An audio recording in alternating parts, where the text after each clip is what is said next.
since you've been away. DJ Payne 1. Oh, come on. I don't think that I'm coming back. Boy, I told you I'm done with that. You think you can do me so wrong? I'm not the one, no, I'm not the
Yo, what is going on, everybody? Welcome on in to the Space Cowboy Show. I hope everyone's having a fantastic day today. If you could, just please make sure to check on the audio. I know I hate to ask you guys, but for some reason, the computer likes to act up. That's why I had to delay it a tiny bit when we were getting things started, because it keeps doing this thing where it sounds off. So if there's anything wrong with the audio, please let me know. The other thing too is if you haven't done so already, please make sure to like, make sure to hit the subscribe button if you haven't done so already. Make sure to hit the notification bell. If you want to support the channel further, you can go ahead, hit the join icon, and you can become a channel member there. Also, last thing in the housekeeping section of the show, if you haven't done so, please go to the home tab. You will see all of the other Kretschman Media Network shows that you can go check out on YouTube. We have a ton of shows. You got your college football show in the Stadium Pulse. I would recommend you go check that out, especially with where we're at and how crazy things are getting there. If you want more general NFL content, you got the CEO Sports Show. If you want boxing content, you got Okoye Knows Boxing. And finally, if you want your NBA content, as NBA content should be coming out right around the corner with the season beginning, you got Dub's Room over there. All right, ladies and gentlemen, so we're going to go ahead and get things started here. And the big thing is tomorrow the Dallas Cowboys have a huge primetime game. And that primetime game is against the Green Bay Packers. Sunday Night Football. This is a huge game for both teams, especially when you consider the stakes of what could happen. And the one big thing is that You have the Cowboys trying to avoid going to a 1-3 hole for the first time since 2020, and then you have the Green Bay Packers, who started out 2-0, looked really good, and now they're trying to avoid going 2-2. So again, it is a long season, or we we'll see if we're going to make it through it, but we do have a couple interesting things that we need to talk about. So the first item on the day is talking about this defense, and specifically what Matt Eberflus was talking about when it comes to the simplification, allegedly, of the defense and things of that accord. So there was an article that came out and on on Dallas News, and they basically talked about the whole situation about simplifying the defense, and that's usually not a good thing when you are this far into a year and you're seeing the results of what's happening in front of you, and now you got to simplify the defense. That's actually pretty scary, if I do say so myself. So we're going to go ahead and take a look at what he had to say and what other players had to say. So according to the article here, Cowboys defensive coordinator Matt Eberflus said Thursday he's changed some of the signals in the secondary to make things simpler. Eberflus said one call will be used for the entire secondary instead of using multiple calls for different sides of the field. I think you do a one-word thing, he said. That means the whole call, and that helps out, and we're doing some of that, and the guys are buying into that. I think it's important the guys hear one word. The Cowboys secondary has given up 13 passing plays at 20 or more yards this season, including 12 in the last two games. And then of the 13 passing plays, 5 of which have gone for touchdowns. And then Kyer Elam also had a comment. He basically said, hey, we had a lot of checks. We had to all be on the same page. We had to communicate it before the offense said hike. So it's just for him, he's just trying to dumb it down for us so we don't have to communicate to change things. So one side of the field is playing one thing and the other side of the field is playing the other. Oh my God. Like, I hate reading things like that, because when we talk about what you need to do defensively, one of the things is that you really shouldn't need to make it so complex for guys. And I'm not trying to question the intelligence of the players. I'm not trying to say they're all dumb. I'm not trying to say they're all idiots or anything like that. It's just when we're having a conversation about, okay, schematically, it's too complicated for my players. Now, the main thing is, okay, then you need to find players that can fit your scheme, or maybe something's wrong with your scheme. And it just sounds like it's overtly complicated for no apparent reason. But the other thing, too, is the other part of why I don't like when you say you need to simplify things is because when you put that word bite out there on the internet, especially with Cowboys fans, now what we're going to be looking is at the defense under a microscope, because you said that you made these changes.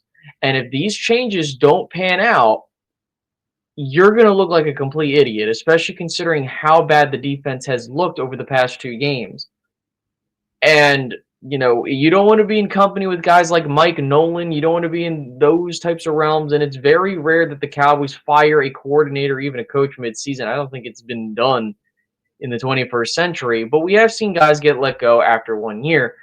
The last time that we've seen that happen is with Mike Nolan once again, and that was after a historic defense collapse in 2020. Now, the one positive side that I at least want to spin is that we saw this happen last year, where defensively the Dallas Cowboys were horrible to start out the year, but as the year progressed, the defense got settled and they started playing better. Now, you can attribute that to Micah Parsons being on that defense, and more specifically, he was out for 6 games. And we'll get into Micah more as we talk about this game, of course, because he is on the Green Bay Packers now.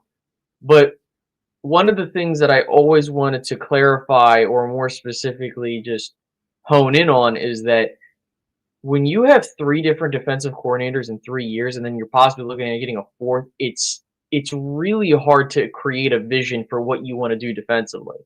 I said this in the last show that one of the things that Matt Eberflus has done as a defensive coordinator is when you give him the guys that work well in his defense, you can get a top 10 unit. The problem is that the Dallas Cowboys have a lot of guys that are, you know, turnovers from the previous regime, and that doesn't mean that he's excused from any deficiencies or problems that the defense has. It's just that you would think that as a team, especially a front office that understands that, hey, maybe we need to run the defense a particular way, that you would do your job and add guys, but that's a whole nother topic for another day. We're in the middle of the season. We can have that conversation in the off season. Now, the other thing that I wanted to talk about while we're still on the defense before we get into a couple other things that happened throughout the week is, could the Cowboys switch to a 3-4 defense? I think that when we talk about what the Dallas Cowboys do when they add players onto their team, when it looks how this team is looking and how like it's been horrible. But historically, as we've seen over the past, I want to say maybe 15 years will go about, the Cowboys have done a better job of adding linebackers than defensive linemen into the room. And one of the things that I've noticed is as they've added defensive linemen, I feel like some of these dudes would be better suited to be 3-4 linebackers as opposed to just straight up defensive end. So then the question becomes like, okay, could the Cowboys switch to a 3-4? And they could. It's hard to do that when you're at this point in the year where when we have these conversations of, okay, like personnel wise, what are you trying to do? And, who do you need to add? But when you look at guys like Donovan Ezuraku, right, and you look at the build he has and some of these other guys that you have, I just don't see it as him being a defensive end. And, we talk about, oh, you had Micah Parsons, who was one of the dudes that you drafted as actually to be a linebacker, but then he ends up becoming a stud pass rusher for you. So that was kind of like a happy accident, you could say. But one of the things that bothers me is that you need to have a plan defensively. And I think that if there's any year to make the switch, it's going to be next year. Because I've always wanted the Cowboys to go to a 3-4 for the longest time. I felt like that they're better suited given their draft history, because now you're not putting as much of a strain to draft defensive linemen, especially when you consider the fact, again, like I just said, the Cowboys typically draft linebackers better, whatever round that may be, and they typically put a lot more emphasis into that room. Granted, with how things have happened under Dan Quinn, when you have safeties playing linebacker, that's crazy. But I think that's going to be the move. But we'll see. There's still a long season to go. And I think we've talked about the defense enough. So moving on to an interesting thing, which was Mike McCarthy actually broke his silence after leaving the Cowboys, and he's been quiet. He looks like he's probably going to be coming back to coaching in 2026, and he said a couple things that I actually wanted to talk about in today's show. And so there was an article done also by let me see here. I thought it was the Dallas News. Sorry, it was D Magazine. And they actually put an article talking about Mike McCarthy and how he did afterwards. And as we pull it up here, he talked about a couple things. And so one of the things is, I'm pulling it up here. Appreciate your patience here. Sorry, it's just a long article, so I'm just trying to find the quote, because he said something that regarding his exit that really stood out to me. And is this it?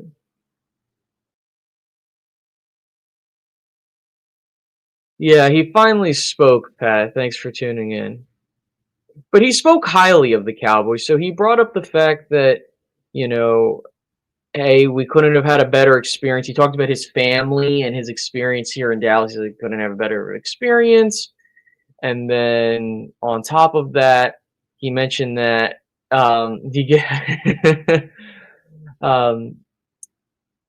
let's see. He talked about Brian Schottenheimer. He said he's done a great job of preparing for himself for the opportunity. McCarthy said he presents everyone He presented everyone in the building with a clear vision of what he wanted to get done and how he wants to go about it. He's going to be upbeat. He's always upbeat every day, 100% positive approach, only heard good things. He actually he actually talked about how he joked around with Schottenheimer.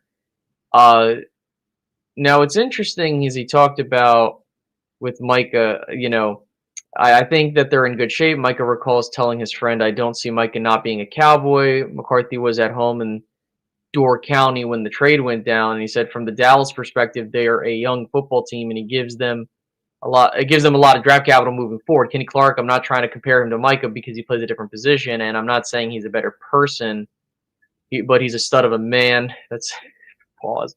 But from day one, when we had him in Green Bay, he was a top-notch person. I think the world of him. That's a really good locker room in Dallas, and Kenny's a good fit. And the 2 number 1 picks, I know there's a long-term component that Dallas doesn't want to talk about with the trade, but I think they should feel good about that. As for Micah, he goes to a young team and another organization. So, giving the pleasantries there. Now, the other thing that they mentioned, and I know I thought he talked about it, and I'm going to be mad if it wasn't in here because he definitely mentioned something about like not re-signing. Okay, here we go. So still McCarthy's contract was about to expire, and on January 6th, the Chicago Bears sought permission to speak to McCarthy, only for the Joneses to decline the request. The owner was hopeful he could strike a deal to retain McCarthy, and after prolonged discussions, both sides went into the weekend to reflect. On Monday, 8 days after the loss to the Commanders, Jones issued a statement that read, prior to reaching the point of contract negotiations, it became mutually clear that it would be better for both sides to head in different directions. So I want to be extremely clear that, and the reason I point this out, because a lot of people have had conversations about, do the Cowboys fire Brian Schottenheimer after year 1? I don't think that's the case. You've had now Mike McCarthy and Jason Garrett have their contracts expire, and rather than firing them, rather than giving them the benefit of the doubt of, hey, we can let you go so you have an opportunity to go elsewhere during this, coaching, hiring, and things of that nature, what they elected to do was just be like, yeah, nah, this isn't going to work out. And the thing is again, the Cowboys wanted to retain McCarthy. That was always in the cards, but it is what it is. I think that the fact of the matter is that it highlights, people want to be like, oh, Space, you got to talk about Mike McCarthy again. He's gone. It's something that you want to keep a mental note of moving forward when it comes to how they're going to handle Brian Schottenheimer. Brian Schottenheimer is going to stay here the full 4 years of the contract, whether you like it or not. The Dallas Cowboys also have an ego element to it. They are promoting a guy from within, a guy that is a first-time head coach, a guy they feel like they got, a situation where they have it better than anyone else because they think they're the smartest people in the room. They're not going to fire Brian Schottenheimer unless it's catastrophically bad. And when I say catastrophically bad, like you would have to go, I don't know, you'd have to go like 3-14, 3 straight years before they even consider that. I don't see them letting him go after 1 year. That's something that I don't see them doing. That would require a huge ego check from Jerry Jones. And I don't see that happening. But that's why I wanted to talk about Mike McCarthy is like, okay, he gave his thoughts. He said a couple things, but just keep a mental note, guys, that the Dallas Cowboys are in a situation where if you really think they're going to let go of Brian Schottenheimer, you got to consider the fact how they handled the last 2 coaches and how they exited the position. Jason Garrett left, and he decided to go to the Giants before he was fired over there. Then you had Mike McCarthy come on in. They let him even play out the whole year, even with the whole enigma that was 2024. It doesn't matter at the end of the day. Now, speaking of Jerry, he said some interesting comments about Micah Parsons, and I hate it so much because the last thing we need is some bulletin board material on our hands. And he said the following. I can't believe this. Now, let's make no mistake about it. Micah is special, and we all know he is, and he can be disruptive. But we have huge amounts of experience with the antidotes that we've seen used on us for the last 4 years. And while he does make great plays, there is also a way to approach playing against Micah. As we know, we didn't exactly win the Super Bowl those years. The bottom line is, when I look at playing him, I think of trying to have him as an advantage when we were playing other teams over the last 4 years. Some plays, it looks beautiful, but then other plays, especially running plays, you can wish you had a different formation. I just think that this is really bad cope from Jerry. There is this idea that Micah Parsons is a terrible run defender, which is not the case whatsoever. When you really think about it, the Dallas Cowboys are in situations defensively when they had Micah Parsons where he was being double, triple teamed by the opposing team, and the only reason they ran to that side of the ball was because they know that if Micah Parsons is blocked up, there's no one behind him that's going to make a play. Or if they do, it's very seldomly that they'll make a play. And I just hate this because now you're going to piss off Micah Parsons, who this was already personal when it was with the whole contract negotiation. But now we're going to sit here and have a conversation about how we can do this to him. We didn't win the Super Bowl with him, which is true, but that reflects on you. You're the general manager, right? You're the guy that is constructing the roster. And you're going to sit here and blame one dude for the deficiencies of the entire defense? Like, I'm not saying Mike is perfect. Look, I get it. Penn State guy. I've been a huge advocate for Micah Parsons, not only for getting here, but getting him paid. It is what it is. But if Micah goes out there and he goes on the side of Terrence Steele and demolishes him and Dak Prescott gets hurt, or this team it looks really bad, Jerry, there's no one to blame but you. And again, I understand one game isn't going to be the indication of who wins the trade, because we won't know if the Cowboys even have a remote chance of winning the trade until those first-round picks settle, whether they turn into already NFL-ready talent or they turn into draft picks which help you over time. We won't know that. So, again, it's an ego thing. Jerry's not going to admit when he's wrong. Jerry's going to do what he needs to do to say the right thing so that he looks like the smartest guy in the room. As much as I hate it here, that's just how it operates, guys. And I think that the sooner that we come to that realization, the better. And so with that, pray to God that Micah doesn't murder Dak. Now, the one thing I wanted to add, because it's the whole thing about closure. I'm a very big closure advocate for when you're having these messy breakups or situations. So he was asked for clarity on if whatever happens in this game, does it offer a sense of closure? Now, he said, candidly, if closure were an issue, I should have had that discussion with the mirror before I made the trade, or as I was making the trade. That's when all the drama was gone, is when you decided to make the trade. Of course, I was very aware that this game would be coming up. I knew that we were going to be competing against him pretty quick. Now, again, all I can hope is just pray to God that Micah doesn't kill your quarterback on Sunday night. All right, let's move over to the offensive side of the ball. I think we've had enough defensive discussions, because I think that over the next 6 weeks, at the length of the Lamb injury timeline, if it goes that long, I think that this is a blessing in disguise for George Pickens, and if he wants a payday. As we know, CeeDee Lamb suffered a high ankle sprain in the loss to the Chicago Bears on a run play where he was lined up in the backfield and his ankle was rolled up on. He tried to go back in the game. It didn't work out for you. George Pickens obviously had a couple targets in that game. He managed to get a couple catches.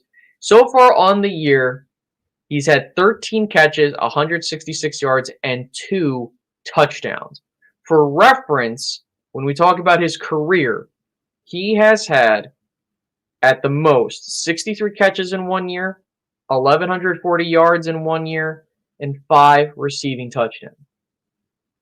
So the reason I bring this up is because with Lamb out of the picture, and you're going to need a guy to step up. You should be getting Jonathan Mingo back. Jalen Tolbert hasn't been it. You've had Kavontae Turpin with the neck injury trying to work his way back into the offense at a high level where you can use him at a high clip. For him, I personally think that if he wants to get a contract and he wants to be like, I can be a number one receiver, whether that be here in Dallas or somewhere else, this is the perfect opportunity for him to showcase himself. Because if he continues to go throughout the year and he fails, not statistically, obviously, because that's not what I'm looking at. I'm looking at for effort. I'm looking at, okay, with him being the number one option, how does he look? How does the offense look? If he manages to continue being a guy that he thinks he is, that we've talked about that he can be with CeeDee Lamb when we acquired him, this is the time to prove it, my this is the time to prove it, my guy. This is exactly why this is a blessing in disguise. Because while it could fail for the Cowboys and the offense still looks bad, George Pickens can look to make his payday, especially if the offense starts humming, especially if they finally get into a rhythm and he has if he puts up solid stats. And again, he doesn't need to go for 200 yards. He doesn't need to do anything flashy. If he's getting up a stat line where he's catching the ball 5 to 10 times a game, he has 100+ yards, and maybe he catches a touchdown or two here and there, and the offense continues to move, that is where he's going to earn his money. Now, if you are a Cowboys fan that says, oh, I'm not a fan of the antics, I don't want him here, you still want him to succeed, because if you feel like you don't want to pay him all that money, you want him to improve his value. That way, if he goes somewhere else, you can get a third-round compensation pick because he can command enough money to do so. And if you're on team re-sign him, like I am, I think that this is the perfect time to see what you got in a guy like him. Now, granted, being a number one is different than being a number two, but George Pickens has always had the talent to be a number one receiver. The only reason that Pittsburgh was in a position where he just didn't put up those statistics, or they feel like he was a mental health case or whatever the case may be. I apologize for using that analogy, but they thought he was oh, he's this guy that can't control himself, when in reality, if we think about it, if you're frustrated, right? And this is a pet peeve that I have. So just sorry if I'm going on a tangent here, but this is something that I've always wanted to talk about. One of the things that's always bothered me is when a guy like George Pickens is frustrated, especially after a play where he bobbled it and resulted in an interception. I know we're not happy at that, right? But how is it that when he gets frustrated, it's one thing, but when it's another quarterback, we can even throw Tom Brady in there because Tom Brady was on the broadcast. He wants to be, he throws a temper tantrum too, how you want to call it. But he's oh, he's a leader and all this. Bro, he's just frustrated. I would be frustrated too. Man, we're losing. I just caused a mistake that cost us not cost us the game, but cost us an opportunity to stay in the game. It's fine. It's not like he's doing things, knock on wood, doing things off the field. We're oh my God, what are we doing? And to Pat's point in the comments section, and I agree, he didn't have a quarterback in Pittsburgh to really shine. Yeah, he had Russell Wilson. Yeah, he had a couple other dudes, but not a guy the best quarterback he's played with is Dak Prescott. And so far, he's had a solid start. I mean, as a number two in the past 2 weeks, getting both 5 catches, 68 yards in both games and a touchdown, that's great work. But again, this is a huge opportunity for him, ladies and gentlemen. This is massive because if he goes out there and proves himself, that, hey, I can be the dude you want me to be, and I can do it here, then you're going to have a conversation about re-signing him. Now, with that being said, we'll see what happens. This does come down to how the Cowboys scheme him open. Will they double him defensively?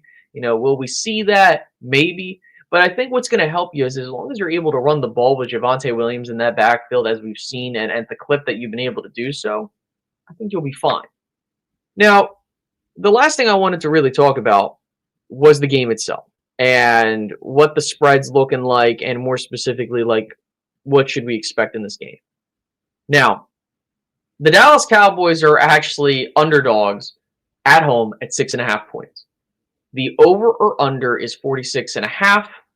The money line minus 347 for the Packers, plus 276 for the Cowboys. Now, the Green Bay Packers have not lost at AT&T Stadium, and that does include the Super Bowl when they played the Steelers. And the Cowboys have not beaten the Packers since 2016. The way I look at this is that the Cowboys have a matchup problem on their hands.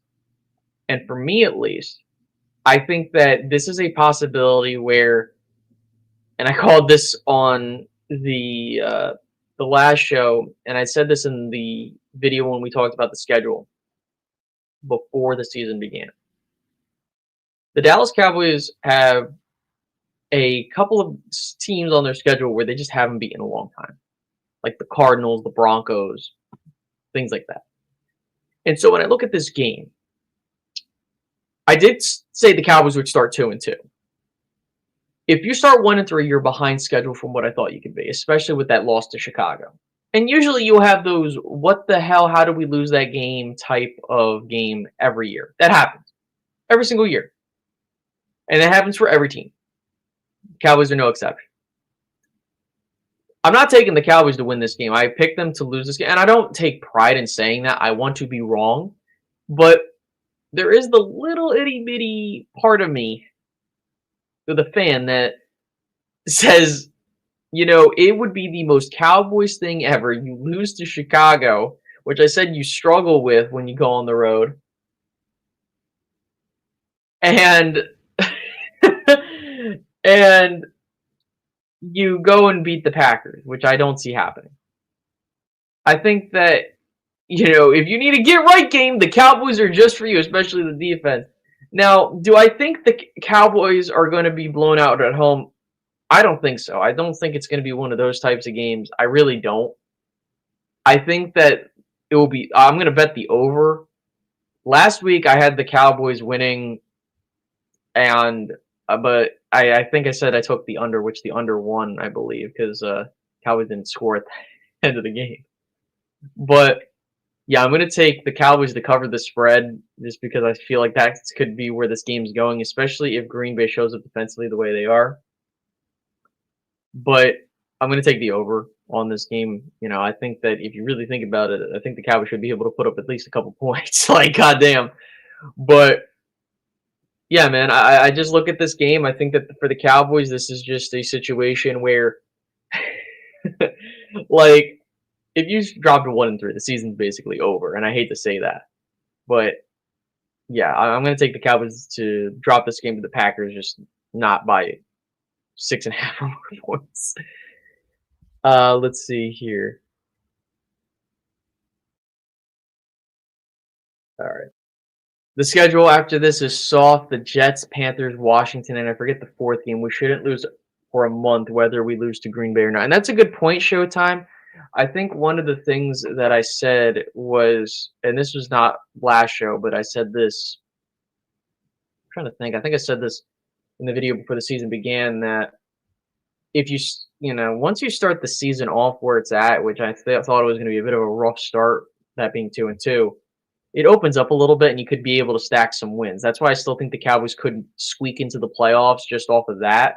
Do I think they're a quality playoff team? No, and right now I don't envision that, but that's for that.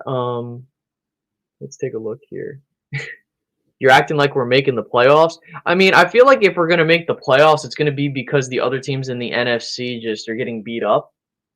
But then again, the way that I look at it is I'm more concerned about the team looking like a competent football team, if anything. I'm not looking for this team to make the playoffs right now. I just need to see this team play competent football, especially on the defensive side of the ball. It reminds me how they labeled T.O. going back to the George Pickens conversations. Yeah, he was a guy who was frustrated, but you'd be too if you're working on getting open and not getting the ball. Yeah, I mean, dude, it's there's the human element to this. I mean, like everyone thinks that when you play the sport of football, you got to be a robot. Like you can't show emotion, you can't do this, that, or a third. I completely disagree with that. I think that at the end of the day, it's about how you control your emotions that affect the game. Absolutely, but I just think that that's where we're at. I'm trying to think. I don't think there's really much more to talk about. I mean, of course, we talk about with the injury bug. You have guys like Tyler Booker that's not going to be playing, obviously, because he has a high ankle sprain. CeeDee Lamb, things of that accord. But the thing is that we're in a situation where I just think that it's going to be tough over these next couple weeks for sure. Raptor charged. We need to put money into our defense next year and draft a quarterback. Unfortunately, you're talking about a team that wants to put no money through free agency, regardless of what side of the ball, unless they re-sign their own players. And also, they just paid a quarterback, and not to agree or disagree on that. The problem is the Cowboys will say that they don't want to do that. And I just don't think that, given the situation with your defense, again, we'll see how it pans out. I don't think taking a quarterback this year is the move, but 2027, a conversation can definitely be had because I think that's a better QB class. And also, you have the ammunition to move up. But again, I need to see who's coming out, but because I'm not really, I don't know who's going to come out this year. I know a couple guys that are coming out, like my guy Drew Aller, but I just don't see with him at the NFL level yet. But all right, well, ladies and gentlemen, I thought this was a fantastic show to say the least. We got that game tomorrow, Sunday Night Football. We'll see how things go. I appreciate everyone for tuning in. Still working on a couple things. I got the new chair coming in. Actually, just came in. I got to put it together. That's great. But I hope you guys like the little improvements and things like that. And I will catch you guys after the game on Sunday night. It's going to be a late one, but we'll get there. All right, guys. I hope you have a blessed rest of your day. Thank you, and have a good one.